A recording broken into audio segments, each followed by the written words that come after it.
অন্যের জীবনকে জাহান্নাম বানিয়ে নিজের জীবনটাকে জান্নাত বানানো যায় না। It's quite impossible. আল্লাহর না একটা ন্যাচার আছে, যদি আপনি কারো জীবনের শান্তি কেড়ে নেন, আল্লাহ আপনার শান্তি কেড়ে নেন। যদি আপনি কারো মনকে অকারণে ভেঙে দেন, আপনার মনটা কেউ না কেউ অন্যায়ভাবে ভেঙে চুরে চূর্ণ বিচূর্ণ করে দিবে। বাইরে বান্দার হক বড় sensitive.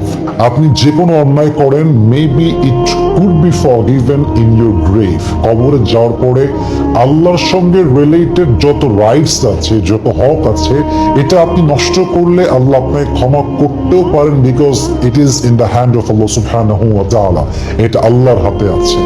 But if you destroy the rights of servant, যদি আপনি বান্দার হক নষ্ট করেন, এটা যে আপনার জন্য কবরে কত বড় আফসোসের কারণ হবে, you have no idea about it.